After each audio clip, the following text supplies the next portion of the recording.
and more. Isang magandang Huwebes ng gabi mga kapartner. Narito ng ulo ng ating mga balita. Dole, aminadong walang dagdag singil or dagdag sahod sa darating na Labor Day, Mayo 1. Wage hike naman posibleng sa Hulyo pa.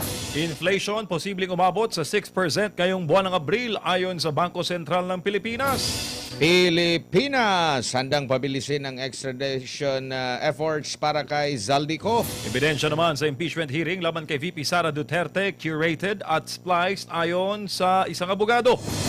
At Senado handang mag-convene oras na matanggap ang articles of impeachment laban kay Vice President Sara Duterte ayon mismo sa Senate President. Tutukan niyo po ang detalye ng mga balitang yan at marami pang mga impormasyon dito sa ating programang SMNI Nightline News. Ngayon pong gabi na ito ng Huwebes, huling araw sa buwan ng Abril taong 2026. Tayo po ay live nang napapanood sa pamamagitan ng ating partner cable TV channels, Luzon, Visayas at Mindanao. Tayo rin po ay naka-live stream na sa ating mga YouTube channel, Facebook pages, sa smni.com at dzar1026.ph. Muli, magandang gabi po sa ating lahat. Admar Vilando po at kasama si MJ Mondihar. Ngayong gabi, partner, sa ating pong mga kababayang patuloy na nakatutok sa lahat po ng ating public service programs. Maraming salamat sa SMNI News Management sa pagkakataon ngayong gabing ito. Narito na po ang recap ng ating mga balita. Iginiit po ng kapatid ni Vice President Sara Duterte na si Kitty na hindi magnanakaw ang kanyang ate matapos makitaan ng probable cause ng House Committee on Justice ang impeachment case laban sa kanya. Ayan at iba pang mga balita sa report ni Jason Rubrico. She's not a thief, she's not dishonest. Yan ang iginiit ni Veronica Kitty Duterte patungkol sa kanyang ate na si Vice President Sara Duterte. Ito ay sa gitna ng reklamong impeachment laban sa bise. But I know my sister. I know that she can be many things. So I know that she can withstand what she's going through right now because she has her truth. And at the end, that will prevail. Samantala, iginit naman ng kampo ni VP Sara na curated at spliced ang ebidensyang ipinakita sa impeachment hearing ng House Committee on Justice nitong Miyerkules, April 29. Ayon kay Attorney Paul Lawrence Lim, abogado ng Vice Presidente sa reklamo sa NBI, ipinakikita sa congressional hearing ang kahinaan ng mga paratang na inciting to sedition at grave threats laban sa pangalawang Pangulo. Dagdag pa niya, hindi sapat ang maito para makabuo ng probable cause, lalo na ng prima facie case na may malinaw na basihan para sa hatol. Binigyang diin ng abogado na ang paulit-ulit na pagbibigay ng konklusyon ay hindi nangangahulugang ito ay totoo. Pinuna rin niya ang pagtatangkang iugnay ang Vice Presidente sa mga pahayag laban sa Pangulo. Aniya, malayo at pilit ang koneksyon at taliwas sa tamang proseso ng ebidensya. Giit pa ng abogado, ang pagdinig ng House Committee on Justice ay isa lamang fishing expedition para palabasing may basehan ang depektibong impeachment complaints. Dagdag pa niya, ngayon natapos na ang pagdinig, sa tamang forum na nila haharapin ang usapin kung saan ebidensya, ang pagbabatayan at igagalang ang rule of law. Para sa Diyos at sa Pilipinas kung mahal, ako si Jason Rubrico, SMNI News. Sa masandali ito ay makakasama natin sa Attorney Trixie Cruz Angeles, dating Press Secretary. Attorney, magandang gabi. Admar at MJ po yung makakasama dito sa SMNI. Kamusta kayo, ma'am? Mabuti naman. Kamusta kayo? Opo, ma'am, assessment nyo lang po dito sa naging impeachment proceedings sa House Committee on Justice po. Well, hindi pa ganito, no? Parang hindi yata ko kayang sabihin na pwede na natin tawagin itong impeachment. Medyo impeachment proceedings kasi magiging technical din yan later on. But ang nakita ko na nangyari doon sa proceedings to determine kung mayroong probable cause ay medyo, how would you call this?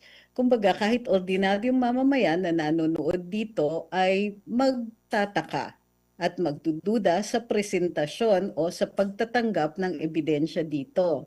Halimbawa, kung napansin ninyo, in the course, no, ang ginagawa nila, mayroong complaint, mayroong mga attachments yung complaint, at ang sinasabi nila ay magtatanong lang sila ng clarificatory questions. Gayunpaman, matapos ang pagtatanong ng clarificatory questions, may biglang magma-manifestation. At doon sa manifestation, nagpapakilala ng panibagong ebidensya na hindi naman kasama doon sa reklamo o sa mga attachments nito, o minsan ni hindi related doon mismo sa pinag-uusapan na impeachment or any acts of impeachment. Bukod pa dyan, mayroong mga pinag-uusapan tungkol sa nakaraan pa na gawain di umano ng ating Vice Presidente na hindi naman sakop ng impeachment or hindi sakop ng kanyang termino bilang Vice Presidente. At alam natin na ayon doon sa Duterte versus House of Representatives na kaso ng Korte Suprema, sinabi ng hukuman na ang maaari lang ay i-allege ang mga acts committed during the office kung saan pinai-impeach siya. Kung bukod pa dyan, mayroon of course may konting confusion tungkol doon mismo sa tinatawag nga na report ng AMLC, may konting confusion sa interpretasyon ng mga transaksyon at iba pang mga so-called evidence na ini-introduce nila. So hindi ito ayon sa proseso at tila hindi naman fair. So kahit sinong nanonood dito, naging parang free for all na pagkakataon ng ilang mga mambabatas natin na magkaroon ng na may sabihin at i-interpret ang facts, ang data, at alleged na gawain ng ating Vice President. So none of it seemed very fair. Opo. Ma'am, sakali pong umusad ito, no? Kung halimbawa, mayroong silang makuhang sapat na boto tapos hindi pa lumalabas yung magiging desisyon ng Korte Suprema, pwede bang questionin sa impeachment court sa Senado yung paggawa nitong mismong reklamong impeachment sa pangalawang Pangulo dyan sa Kamara? Yes.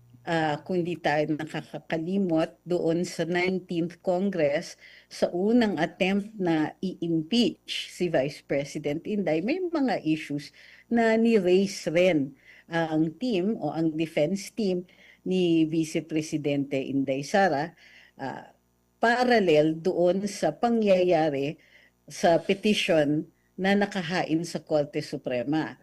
So, maaari naman i-raise ito sa Senado. It will be up to the Senate kung gusto nilang i-determine or gawan ng desisyon yung i-raise ng defense. Opo. Ano naman po yung magagamit doon sa recent na decision po ng Korte Suprema? Lalo na ipinaliwanag kung ano yung ibig sabihin ng forthwith po. Dun sa forthwith, well, hindi ko alam kung magagamit yon, no? Pero ang sinasabi ng hukuman doon ay nasa jurisdiction ng Senado to determine kung kailan yung actual na pag-uumpisa ng pagdidinig sa impeachment proceedings, so long as reasonable ito at hindi unnecessary yung delay kung sakaling meron, at hindi magagamit ito bilang pag-abandona sa kanilang mandato o obligasyon na i-hold accountable yung impeachable officer. So, yun, maliwanag, desisyon ng Senado yon. At exclusive ang desisyon na yon sa kanila, hindi maaaring mag-intervene ang Korte Suprema, lalong-lalo na't wala naman naipakita na may grave abuse of discretion sa pagsabi ng Senado na, teka, wag muna natin itakal, wag muna natin ituloy. So, wala namang ganong klaseng findings. In short, in the absence of grave abuse of discretion, maaaring mag-determine ang Senado kailan yung umpisa ng pag-hold ng pagdidinig sa impeachment. Opo. Dito naman po sa inasahang botohan sa plenaryo po ng Kamara, may obligasyon po ba ang bawat kongresista kung paano ba siya boboto? May patakaran na po ba na naaayon talaga? Or still kahit na hindi niya binasa yung mismong report dahil nakumbinsi lang siya, automatic maglalagda lang siya. Wala po bang pananagutan kung ganun lang ang klase ng pagboboto po natin para mapatalsik ang isang impeachable official? Well, ang sabi ng hukuman sa Duterte versus House of Representatives na kailangan, nasa exclusive naman ang mandato ng House of Representatives at ng bawat kongresista na gumawa ng desisyon. Basta hindi siya attended by grave abuse of discretion. So dun sa dating kaso in the 19th Congress, nakita natin na sinabi ng hukuman, may grave abuse of discretion dito dahil ginawa nila yung decision sa pag-i-impeach at pag-forward ng articles of impeachment sa Senado nang wala man lang pag-inform sa bawat kongresista kung ano yung charge, hindi rin ipinakita na nakita nila yung ebidensya, hindi sila nabigyan ng pagkakataon questionin yung respondent at hindi rin nabigyan ng pagkakataon yung respondent na makita yung charge or yung articles of impeachment o ang ebidensya tungo dito. Kung kaya't makikita nyo maliwanag may grave abuse of discretion kasi hindi man lang nila nabasa, nakita, nabigyan ng pagkakataon na makuha o ma-question yung ebidensya at impormasyon tungkol dito. Kung kaya't alam natin o magtataka tayo, ano ang naging basihan ng kanilang desisyon? In this case, sa plenaryo po, ang bawat kongresista ay dapat mabigyan ng pagkakataon na mabasa yung charge or yung potential articles of impeachment, makita ang ebidensya nito, mabigyan ng pagkakataon na questionin ang respondent, in this case the Vice President, at mabigyan din ng pagkakataon ang respondent na makasagot doon sa charges na hinaharap niya. Good evening, ma'am. Si MJ po ito. Ma'am, Hi, MJ. marami rin po kasi ang nagsasabi na siyempre yung legal team ni VP Sara sinasabi na fishing expedition itong nangyayari. Pero itong nangyari po ngayon sa House Justice Committee, ito ba'y bad or good precedent sa lahat po ng impeachable officers na posible ring mangyari yung sinapit ni VP Sara, lalo na yung nabuyangyang yung kanyang mga records, nabunyag po doon sa hearing from the AMLAC? Well, for me, hindi maganda ito na precedent. Alam niyo yung parang anecdote tungkol sa chismis, yung pag may kinalat ka, sinaboy mo sa hangin o nagkalat ka ng papel na tinangay na ng hangin, hindi mo na mababalik lahat ng kinalat nyo, lalong-lalo na kung ang sinaboy mo ay parang alikabok. So, ganun din ang reputasyon ng isang tao kapag pinagkalat mo isang bagay na pribadong-pribado, mahirap nang ibalik ang pagkakatiwala sa kanila. Sa ating saligang batas, nakikita natin na may right to privacy ang bawat mamamayan. Hindi po naiiba ang vice-presidente, may karapatan siya sa kanyang privacy. Pero ang nangyari dito ay may mga nilabas na impormasyon na maliwanag na labag doon sa batas na nagpoprotekta ng privacy ng impormasyon na yon.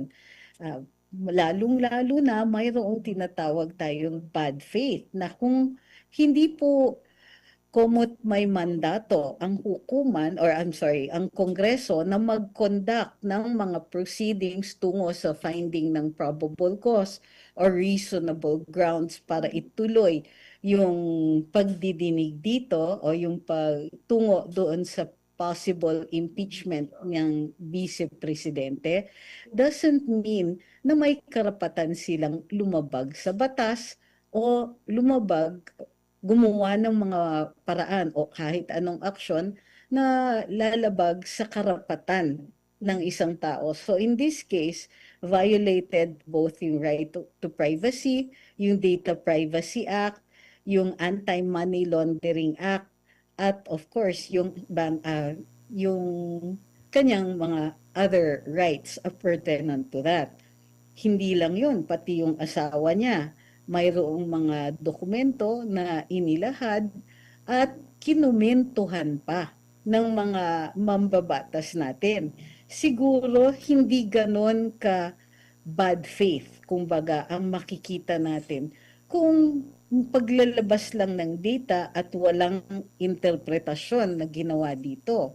So ang nakita natin, may mga interpretasyon under the guise of manifestations na ginagamit itong mga dokumento o mga data o information tungkol sa Vice Presidente na in many cases ay napaka-misleading. Hindi natin nakita dito isang proseso para mag-determine ng probable cause. Ang nakita natin dito ay yung outright character assassination ng ating Vice Presidente who is protected like any other citizen dito sa bansa. Tingin mo ma'am, itong ganito katindi na persecution per se, kay VP lang gagana at hindi para po sa iba pa ng mga impeachable officers na nasa roster? Wala tayong nakita dito na pagpipigil sa ating mga mambabatas at kung ito ay tumuloy at ma-uphold ang ganitong klaseng precedent, ang nakikita natin ay isa pang pagkakataon na magkaroon na naman ng isang proceeding na napaka-unjust, na walang paraan na i-correct or ma-prevent. May nakikita tayo na malaking possibility ng perpetuation ng isang injustice, isang kawalan ng katarungan sa isang prosesong sinasabi nilang sinunod. Ma'am, meron kasi mga development ngayon na that would lead to a possible arrest of the Vice President. Possible ba yun, ma'am? Wala ba siyang immunity from suit, yung mga Vice Presidente? Wala po kasi hindi nakasaad sa saligang batas katulad dun sa ating Pangulo. Gayon pa man, maaari nating i-test yan or maaaring dalhin ang kontrobersiyang ito sa ating Korte Suprema. Kasi parang at tawag dito, conundrum or parang may salungat-salungat kung impeachable officer ang Vice Presidente pero wala naman siyang immunity from suit. So ibig sabihin, magkakaroon ng senaryo na hindi nga siya natatanggal sa opisina pero nakukulong siya. Or the other way around, natanggal siya for a matter that is not even criminal in nature. Pinoprotektahan natin ang mga impeachable officers, lalong-lalo na sa mga katulad ng Presidente at Vice Presidente dahil sila po ay may mandato direkta galing sa taong bayan. So hindi natin basta-basta maaari silang itanggalin sa pwesto, and for the most part, protektado dapat sila from unnecessary procedures na masasalungat yung mandato na binigay ng taong bayan. Pero dito ang nakikita natin ay isang malaking pagkukulang sa ating batas na tuloy-tuloy maprotektahan ang isang tao, lalo-lalo na katulad ni Vice Presidente na resounding ang mandato na galing galing from the people. Opo, the most voted candidate in the 2022 elections. Si VP Inday. Pero nakakalungkot pala, ma'am, no? There's a possibility kasi sa mga balita ngayon, ma'am, may criminal case daw tapos parang nasa proseso na at parang may soft landing na ng possible arrest. Ma'am, laban sa VP. Well, kailangan pa rin susunod, no? Ang arrest ay kailangan ay protektado lahat tayo, lahat ng mga mamamayan sa na hindi maaaring matanggal ang ating kalayaan ng walang due process. So an arrest and possible incarceration kailangan susunod sa proseso. Anong ibig sabihin nito? Kung criminal in nature, kailangan may determination of probable cause at base dun sa bagong standard ng Department of Justice, reasonable certainty of conviction yung dapat ebidensya dito. So without that at without absent any process of determining probable cause doon sa piskalya katulad ng nakasaad sa ating batas, hindi maaaring maaresto at ma-detain. Now, fortunately, ang nakikita natin ditong mga kaso ay bailable. So far, yung mga naririnig natin na possible cases, lalong-lalo na yung dininig dito sa Kongreso, narinig natin may possible sedition or inciting to sedition. Lahat po ito ay bailable. So, hindi rin maaaring arestuhin at i-deny ng bail ang vice-presidente ng hindi sumusunod sa mga patakaran ng ating saligang batas. Bago lang po si partner Admar, ma'am, political speaking, ma'am, and sa usapin po ng communications, pag natuloy po yung pag-aresto kay VP, anong messaging, ma'am, pinapadala niyan sa masang Pilipino? Nako, ibig sabihin mas malakas ang ilang mga mambabatas kaysa sa taong bayan na nakakapagbigay ng mandato sa isang opisyales na dapat pinoprotektahan like any other citizen. Ang mahalaga dito, alam nyo, okay lang na mayroon tayong official that we submit to a process to hold them accountable. Okay yun, it's a system of balance, a system of checks, a system of accountability.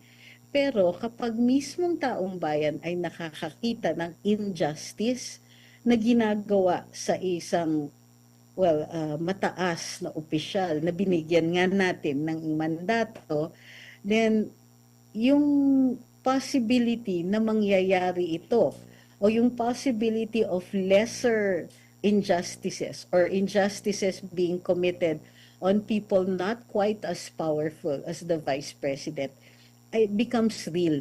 Kumbaga napakalaki ng possibility na yon na kung kayang gawan ng ganito, kung kayang ilabag natin ang karapatan ng isang tao na binigyan ng ganito kalaki na mandato, ano ang laban ng ordinaryong mamamayan? Opo. Ma'am, meron po ba kayong nakikitang double standard sa treatment ng impeachment na reklamo laban sa Vice Presidente at Presidente po? Well, kitang-kita naman yan doon sa proceedings sa Committee on Justice, no? Pagdating doon sa ating Pangulo, napaka-stricto ng interpretasyon ng procedure.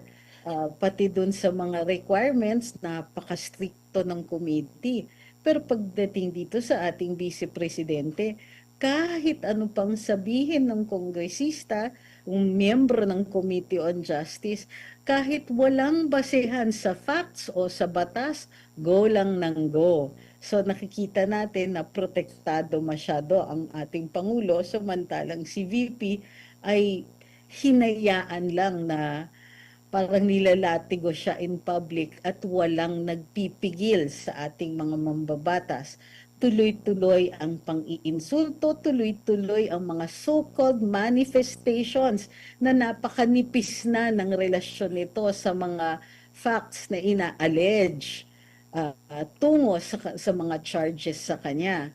Nakakaawa sa totoo lang, masyadong kumbaga, nakita natin na pagdating pala sa isang determinadong grupo ng mga tao na desididong gumawa ng kasamaan, walang magagawa ang ordinaryong mamamayan para mapigil ito. Opo, lipat lang po ako ng topic, ma'am. Comment nyo lang po doon sa recent na pahayag ni dating Speaker Martin Romualdez. Ano po yung basa nyo rito? Magkakalaglagan na po ba? Yung recent na pahayag, ito ba yung nagsasabi siya na Hindi siya hindi mastermind. siya mag-isa? Oo. Or hindi siya mag-isa? Opo. Kung sakaling he goes down, he's not going down alone. Opo. At hindi siya ang mastermind, okay. Well, sinasabi nga niya, hindi lang na hindi siya ang mastermind, ano? Mayroong ibang mga involved at malaki ang involvement ng executive. Huwag na tayong magkunwari, maingat lang siya sa kanyang salita, pero alam natin na ang tinutukoy na niya dito ay ang kanyang pinsan at possibly yung asawa nito, yung asawa ng pinsan niya. Kumbaga, uh, well, para sa akin, this is quite explosive. Kumbaga, unang-una nakita natin no, namayat na yung dating speaker.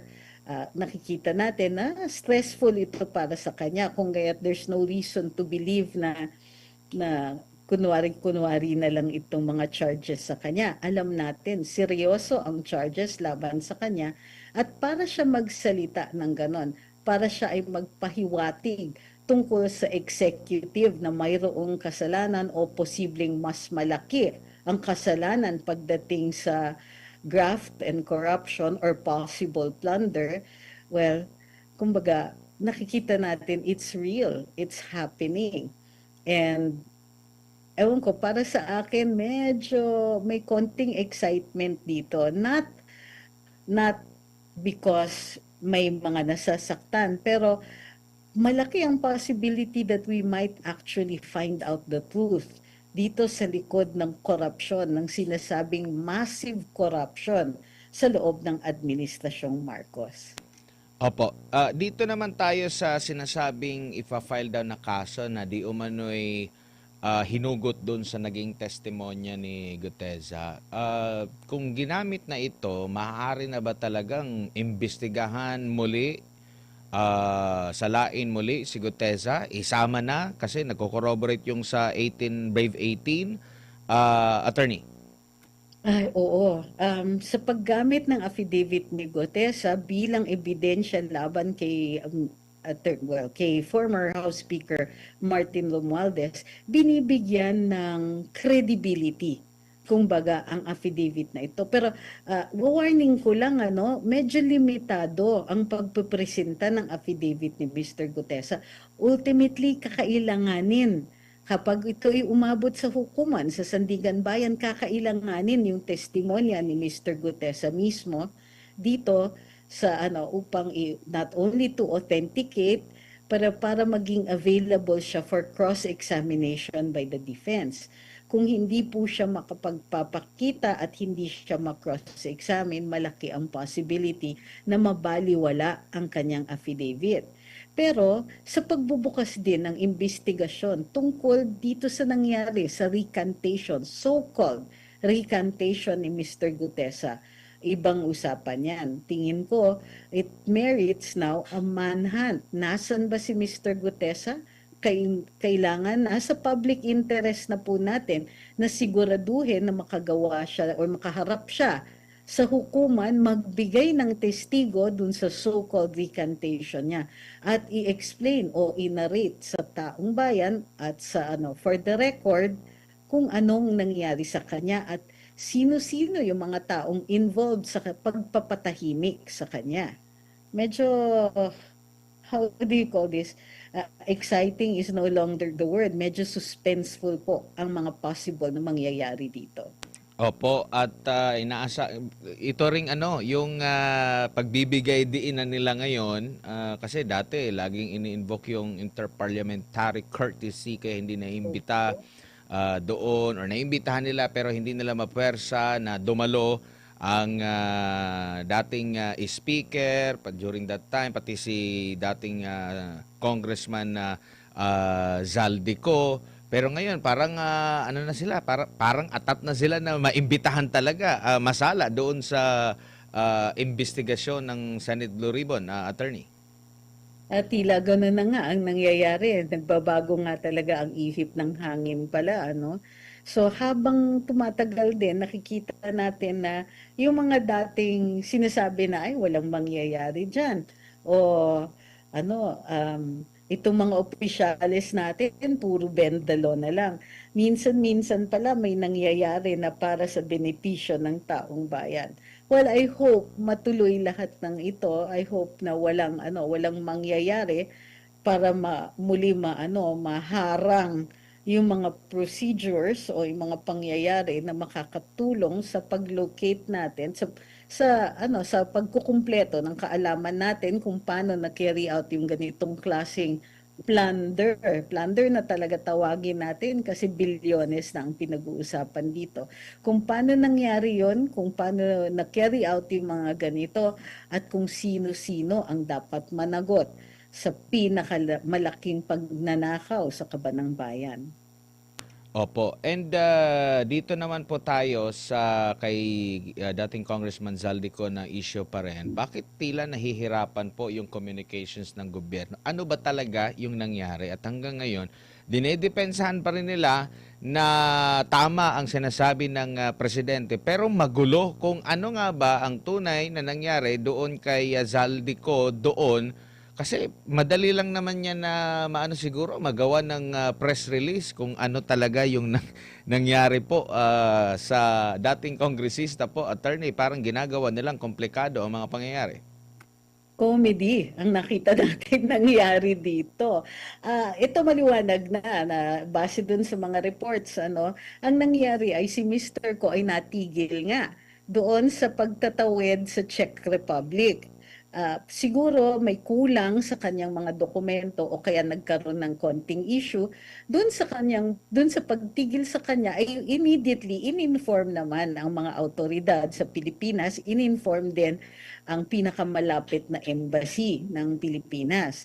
So, posibleng may na-excite nung nalaman na natigil sa border or sa immigration si Mr. Ko, yung automatically na-interpret na nahuli, na-aresto, na-detain, at papunta na ang mga autoridad ng Pilipinas para kunin at ma-take into custody na si Mr. Ko. Unfortunately, dahil ang pagtigil sa kanya ay merely may konting issue sa kanyang documentation, na-resolve kaagad. So kung na-resolve kaagad yung problema o yung duda sa kanyang mga dokumento, walang dahilan para i-hold siya. Bukod pa dyan, wala tayong red notice na nanggagaling sa Interpol para mabigyan ng konting autoridad o dahilan ang Czech authorities na i-hold muna siya for a while. Wala namang charge or wala namang krimen na ina-assert na ginawa siya doon sa Europa at lalong-lalo na sa kanyang pagtatawid doon sa Czech Republic. In other words, na-check yung kanyang mga dokumento, may na-excite at in-interpret ito na isang aresto. So, ang naalam lang, kumbaga, ang pinaka naging revelasyon lang dito ay tumawid pala siya doon sa Czech Republic at may lumabas, hindi pa natin na-verify ito, na tila nag-apply daw ng asylum si Mr. Ko sa France. This one makes sense, no? Medyo reasonable yung ganyang klaseng balita dahil malaki yung possibility na yung entry niya dito sa Europe ay through Paris, France. At ayon doon sa rules ng pag-seek ng asylum, doon mo gagawin dapat sa iyong entry into the European Union. So, but apart from that, comics or comedy lang ang nangyari at ang pinaka-comedy ay dito sa gobyernong Pilipinas. Ngayon, paano nila i-correct? Nakakatawa kasi dun sa interview kay Acting Secretary Eric Vida ng Department of Justice, tila napakaingat, overly maingat siya sa paggamit ng mga salita na napansin din ng mga tao tuloy. Bakit ayaw mong sabihin na he is free? Una sinabi, he is not detained.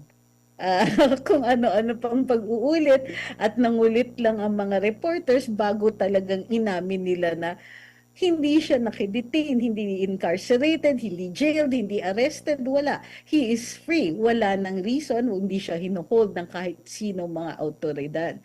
At lalo po tuloy na underscore yung mga pagkakamali at yung tinatawag nating comedy of errors ng ating mga opisyales. Kumbaga, parang ang feeling ng ibang mga tao, ano ba tong mga to?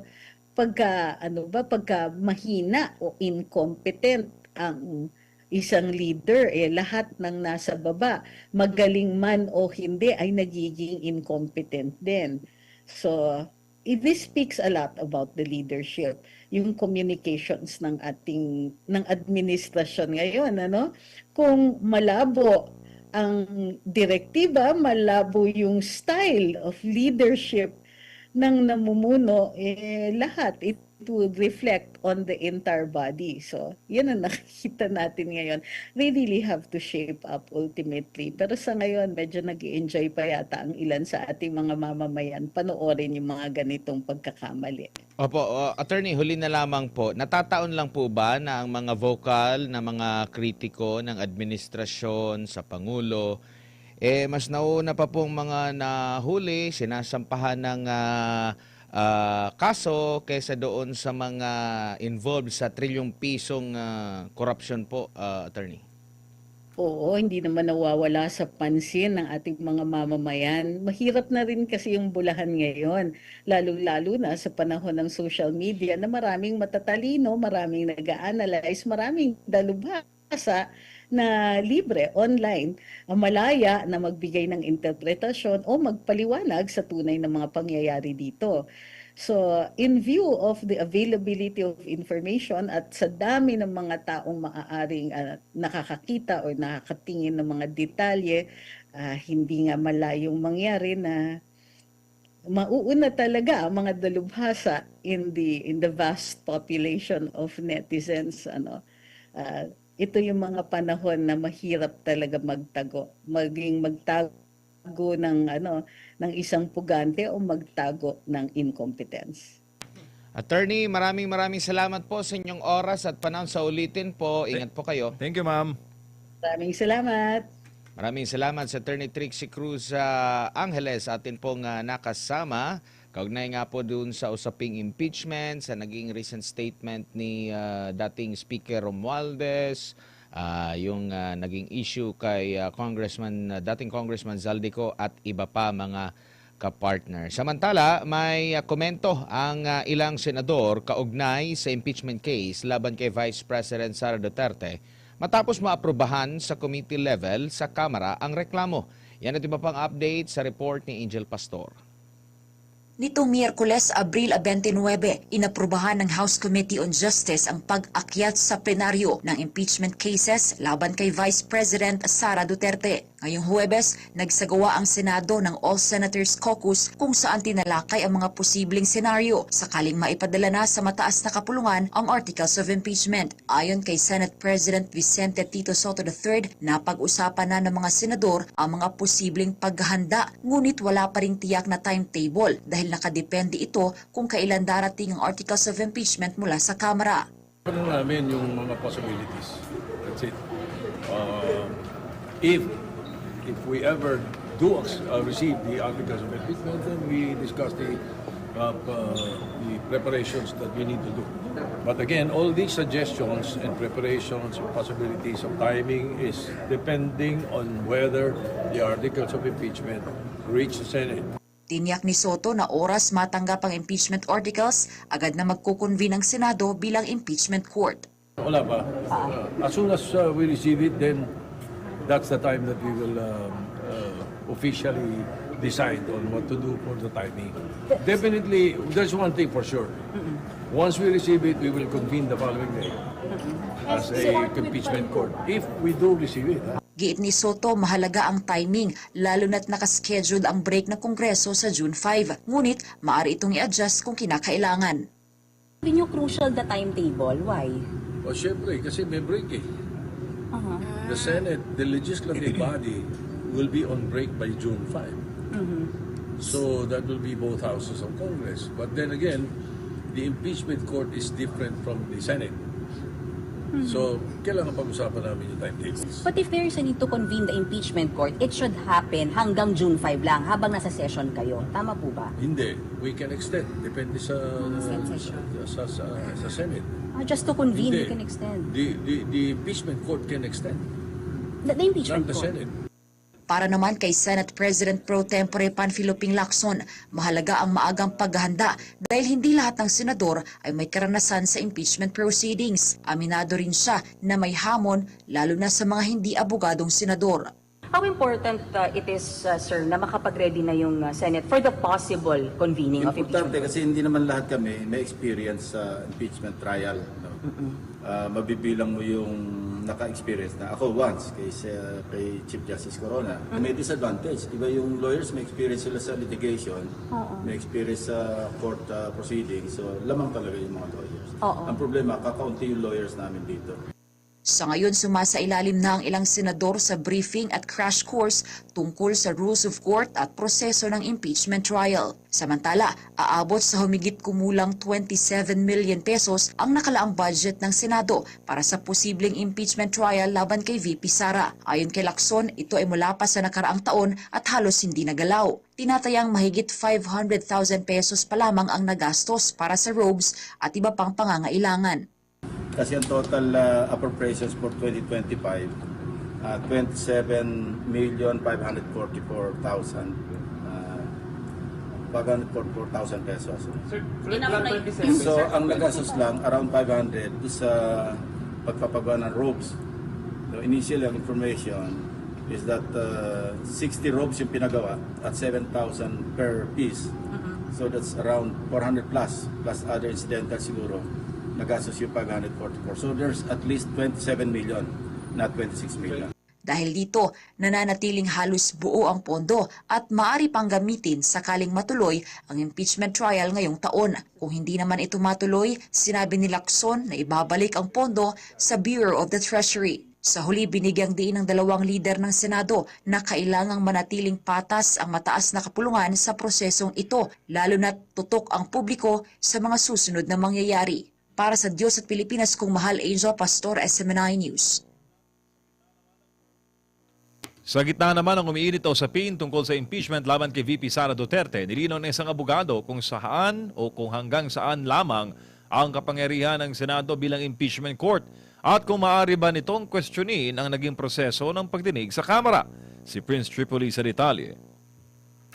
Sa panayam kay Attorney Virgilio Garcia, inamin itong hindi saklaw ng kapangyarihan ng Senado ang pakialaman ang naging trabaho ng House of Representatives sa proseso ng impeachment. Anya, ang pagtutulo pagkwestiyon ng naging hakbang ng Kamara ay nasa kamay ng depensa at ng mga mamamayan at maaring idulog sa Korte Suprema. Kasabay nito, binigyang diin din niya ang kahalagahan ng agarang aksyon ng Korte Suprema sa mga nakabimbing petisyon upang maiwasang mawala ng saysay ang mga isyong legal na ibinabato laban sa proseso. Hindi nasasaklaw ng kapangyarihan ng Senado yung pakialaman nila, yung naging trabaho doon sa ibaba, trabaho ng Defense Council yon. Samantala, sa usapin ng pagdalaw ng inaakusahan sa pagdinig ng House Justice Committee, sinabi ni Garcia na hindi ito sa pilitan. Sapat na umano ang pagsusumite ng posisyon o sagot upang matugunan ang requirement ng due process. Dagdag pa niya, ang tunay na paglilitis ay nagaganap lamang sa Senado bilang impeachment court at hindi sa Kamara. Right to be heard lang naman eh. When you're given the right to be heard, yung requirement due process is already complied with. Sa huli, nagbabala si Attorney Garcia na maaring magtakda ng mapanganib na president ang kasalukuyang makaganapan sa politika, dahilan upang muling pag-isipan ang ilang probisyon ng konstitusyon. Para sa Diyos at sa Pilipinas kumahal, Prince Tripoli, SMN News. Samantala, alas 10:41 na po ng gabi, magbabalik pa ang SMNI Nightline News.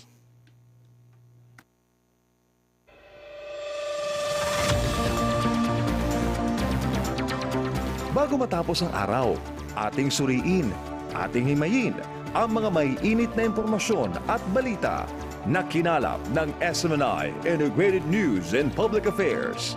Live mula sa ACQ Tower, Makati City, ito ang SMNI Nightline News with MJ and Admar.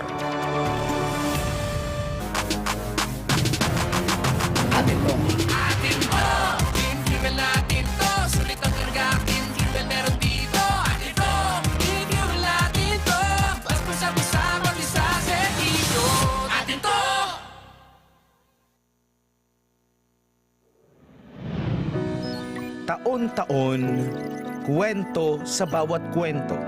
Katotohanan sa bawat katotohanan. Mula pa sa pasimula, malinaw ang aming misyon. Magbigay ng tamang impormasyon. Maglantad ng katotohanan. Manindigan.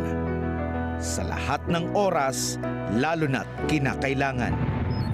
Hindi lang minsang kinilala, kundi muli at muli. Sa likod ng bawat pagkilala ay katotohanang naibahagi. Isang tinig na narinig. Isang katotohanang umabot sa bawat Pilipino. Sa kabila ng nagbabagong panahon, sa kabila ng mga pagsubok, nananatili ang aming paninindigan. Ang pundasyon namin ay katotohanan. Ang lakas namin ay tiwala ng mamamayang Pilipino sa loob at labas ng bansa. Maraming salamat po. SMNI, para sa Diyos at sa Pilipinas nating mahal.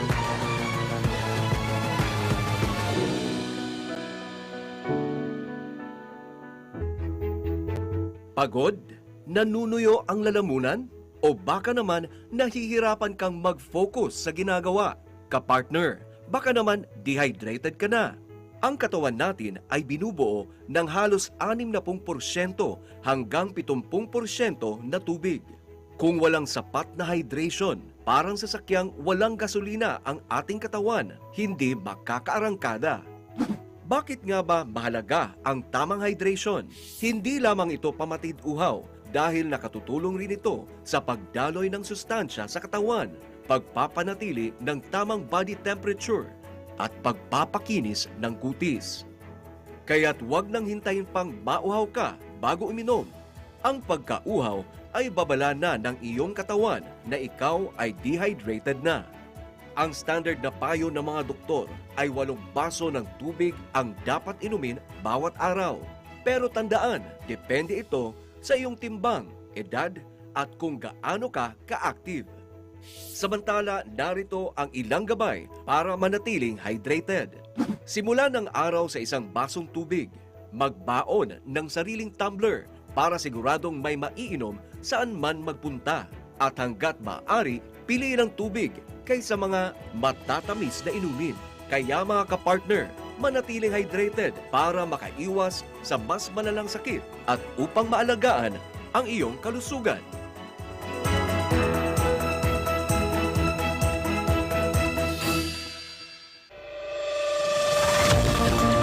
Tutukan ang SMNI Nightline News with MJ and Admar. Babalik tayo sa SMNI Nightline News. Mga kasama natin ang legal counsel ni Manong J. Sonsa, si Attorney Mark Tolentino. Attorney Mark, mayong gabi, sir. Sir, pa-unmute. Attorney Mark, pa-unmute, sir. Hindi ka namin marinig. Yeah, can you hear me? Yes, sir. Can you Yes, hear sir. me? Opo. Sir, anong update kay Manong J. Sonsa? Nandito kami ngayon sa NBI. So, of course, yung standard operating procedure dito, yung medical siya, yung mga may picture sa NBI. And nandito siya ngayon. Then, after here sa Pasay, ilipat siya sa NBI Detention Center doon sa sa Muntinlupa. Opo. Considering, sir, yung edad ni Manong J, isa rin po ba yan sa inyo pong ginigit dyan sa NBI? Yes, we are requesting na sana bigyan ng konsiderasyon kasi first senior citizen na si Mr. J. Sonsa and naisakit pa. Tapos yung mali yung inisyo ng court na warrant of arrest. Kasi bakit dapat walang warrant dapat inisyo nito? Kasi ang nakalagay sa warrant of arrest, binasa natin, mali, may typo error, nakalagay doon non-bailable or not bailable. Ang problema, ang kaso niya ngayon is unlawful publication. Unlawful publication, ang penalty is only up to 6 months to 6 years. So, ibig sabihin, hindi naman to heinous crime na punishable by reclusion perpetua or higher. So, this is a bailable offense. In fact, hindi na kailangan ang bail nito. But maybe ang court nagkamali. Ito namang NBI, nabasa nila na may warrant of arrest ang court, atat sila na arestuhin. So, of course, trabaho lang naman nila yan. But we will do all the legal remedies available as soon as possible. Opo. Considering na holiday bukas, Attorney Mark, yung kliyente po ninyo mukhang talagang mananatili muna dyan po sa facility. Magbakasyon muna dito sa hotel ng NBI. Yun talaga ang nangyari. So sabi ko nga sa NBI na, sige, mag-alaga kayo ng matanda. Opo. At ano nga yung sir, pinag-ugatan ng kaso na ito? At di ba, meron tayong tinatawag na freedom of speech. Pasok po ba yon sa depensa ninyo, sir? Ang kaso na, ang base nito, yung allegedly, yung pag-publish ng medical records ng ni Presidente Bongbong Marcos. So, yun talaga ang punot dulo dyan. But ang issue dito, bakit sa Pasay final? So, based on my research, na-file dito sa Pasay, kasi ang main office ng NBI, Pasay City. But the offended party, the offended party in this case is the President of the Philippines. Hindi naman taga-Pasay si Bongbong Marcos. Kung hindi, yung kanyang opisina sa Malacanang, Manila.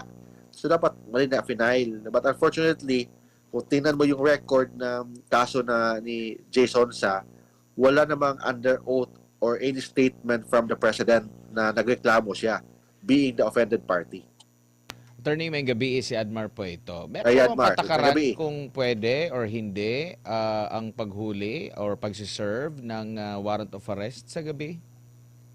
Ay, yun nga, basta under the rules, ang warrant of arrest can be served at any time of the day or night. Hindi naman ito search warrant na morning lang hanggang hapon. But ang warrant of arrest, it can be served at any time of the day or night. So, dapat nga baguhin na ito na batas kasi pwede ito maabuso. But if you read kasi, ang warrant of arrest ni Jason Sa, parang mali talaga. So, bakit mali? First, nakalagay doon, not bailable. So, pag you say not bailable, hindi pwede i-bail. O, nakadilaw yan, nakita nyo, not bailable. But ang kaso is unlawful publication. It's a very simple case na ang may jurisdiction dapat nito ang MTC lang, naging RTC because there's cybercrime involved. But still, this is a bailable offense. Or kung hindi man bailable, a bail is not required in this case. So, baka nagkamali ang court, then ito namang NBI, atat na atat, ang ginagawa ng NBI is sinunod lang nila ang order ng court. But we will do our best na ma-release si Jason Sa as soon as possible. Opo. Holiday bukas, wala din pong patakaran na pwedeng magpiyansa if ever man na ma-question ito. We will try our best na maghanap ng kung pwede magpiyansa as soon as possible. But because na jurisdiction is ng kaso nito, ang may hawak ng kaso nito is Pasay, sarado ang Pasay City Hall bukas, sarado ang mga courts bukas. So, sa tingin ko, maka-bail kami or we will request the court to issue an order of the immediate release of Jason Sa as soon as possible. So we will do the request to the court Monday as soon as. But kung may available tomorrow or kahit weekend, we will do. Basta lang ma-release si Jason Sa as soon as possible. Opo.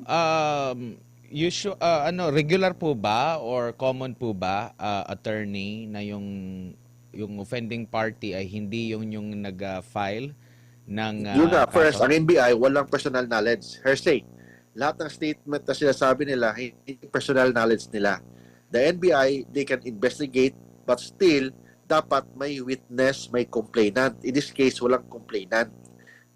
At least man lang, ang offended party, may nag-execute ng affidavit, but walang affidavit na in-issue ang ating presidente. So kasi walang in-execute na affidavit ng ating presidente, so lahat ng mga pinagsasabi ng NBI doon sa piskalya sa aming preliminary investigation, hearsay. So ibig sabihin ng hearsay, walang bearing or walang evidentiary value. Opo. Maaari bang malaman kung bakit nandito sa Metro Manila si Manong J? Kasi ang alam natin, nakabase siya doon sa Nasa Mindanao. Davao si Manong J talaga, doon siya nag-base. Pumunta siya dito sa Manila kasi pinaghandaan po namin ang bail po niya with respect sa libel. Kasi ang libel, normally may bail talaga yan. But with respect to this unlawful publication, kasi mababang kaso to, normally, ang gagawin ng court, hindi talaga mag-issue ng warrant of arrest. In fact, bail is not required. Baka that's why na nagkamali yata ang court, but that's why na shock kami nang tumawag si Sir Jay sa akin na may NBI daw, maraming tao sa bahay nila para arrestuhin siya. Na dapat hindi ito mangyari kasi hindi pa naman nag-issue ang court ng warrant of arrest with respect sa kaso ni na libel. Kung may nag-issue man itong unlawful publication na kaso, but dapat walang warrant of arrest na in-issue. Opo. Kailan po daw po na nailabas yung desisyon ng korte na umabot pa ng gabi yung implementation nito? Kaya hapon lang, mga bago magsarado ang opisina, mga 4 o'clock yata. Based on my information, habang naghihintay na pala doon ng NBI sa korte na lumabas yung warrant of arrest. So, pina-follow up talaga nila. That's why lumabas ang warrant of arrest. So, paglabas, diretso na sila naresto si Manong J. Opo. Siya lang po ba yung subject ng ganitong may kaso? Dalawa sila si Jason at saka si Eric Celis. But madulas si Eric Celis so hindi nahuli. Opo. Attorney, siguro, mensahe niyo na lang po sa mga supporter ni Manong Jason sa nangyari po sa kanya. Sa lahat po ng mga supporters ni Jason, huwag kayong mag-alala, lalo ng kanyang pamilya, huwag kayong mag-alala. Healthy si Jason nandito siya hindi naman, inalaga naman siya ng NBI, hindi naman siya pinapabayaan dito. Second, tutukan ko yung kaso niya na as soon as possible, makalabas talaga siya as soon as possible. And third, we will file a proper motion to the court for the immediate dismissal of this case. Dismissal on the ground that the Pasay Regional Trial Court walang jurisdiction sa kaso na ito. Bakit walang jurisdiction ang Pasay Regional Trial Court? Kasi hindi naman nangyari allegedly ang krimen sa Pasay. So dapat hindi sa Pasay final ang kaso. So it should be dismissed as soon as possible. Attorney, dagang salamat sa imong oras og higayon amping sa kanunay og si Manong J. Thank you, sir. Amping kanunay sa inyong tanan, sa SMNI, sa atong tanan mga followers. Basta regards mong tanan in behalf of Jason sa. Maraming salamat si Attorney Mark Tolentino, legal counsel po ni Manong J. Sonsa nga po mga kapartners na kanina po ay hinuli. Kung pwede ba natin gamitin yung sinabi ni Yusek in-stop? In-stop. Oo, na-stop. Dapat na-stop lang siguro. Naku po. Oo. Samantala, dito tayo sa ibang balita mga kapartner. Sa bisperas po ng araw ng paggawa o Labor Day, may maaasahan kayang agarang dagdag sahod ang mga manggagawa sa gitna ng tumitinding inflation at oil price hike. Narito ang balita ni Aaron Rojas. Walang aasahang dagdag sahod ngayong darating na araw ng paggawa. Nilinaw ng Department of Labor and Employment o DOLE na hindi pa maglalabas ng wage order sa National Capital Region sa Mayo 1. Ayon kay Attorney Leonard Serrano, spokesperson ng DOLE, kasalukuyan pang sinusuri ng NCR Regional Tripartite Wages and Productivity Board ang 16 na petisyon para sa aumento sa sahod na inihain dahil sa patuloy na epekto ng oil crisis. Inaasahan umano na sa Hulyo 18 pa, posibleng mailabas ang panibagong wage order. Ibig sabihin sa ngayon, wala munang dagdag sahod ngayong Labor Day. Ito ay sa kabila ng panawagan ng iba't ibang labor groups na magpatupad ng 600 piso na dagdag sahod. Tignan ho natin kung itong 600 o kung magkano man increase para pumabuo yung 1,200. Yan po ay siguradong pag-aaralan. At nandyan naman po ang employer sector, so atin pong binibigay sa kanila yung pagkakataon na mapag-usapan to within the board. Samantala, kahit walang dagdag sahod, may good news naman para sa mga naghahanap ng trabaho. Aabot sa 224,000 job opportunities ang inihanda ng DOLE para sa Labor Day activities. May kabuuang 70 job fair sites sa buong bansa na lalahukan na mahigit 2,200 employers.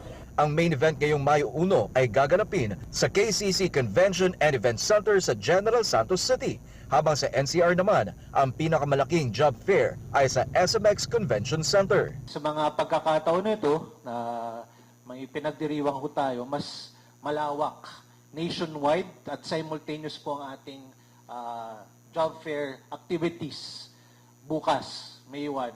At sa aming as of this morning, meron po tayong 90 job fair sites. Nationwide ho yan. Sa gitna ng patuloy na pagtaas ng presyo ng bilihim, trabaho muna ang alok ng gobyerno habang hinihintay pa ang desisyon sa dagdag sahod.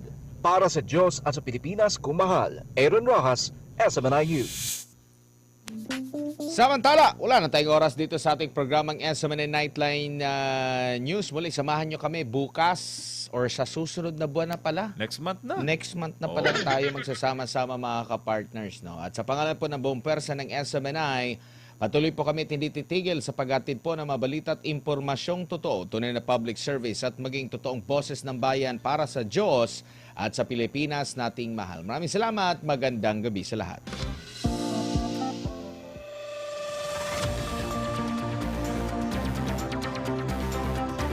Ating suriin, ating himayin ang mga may init na impormasyon at balita na kinalap ng SMNI Integrated News and Public Affairs. Ito ang SMNI Nightline News with MJ and Edmar.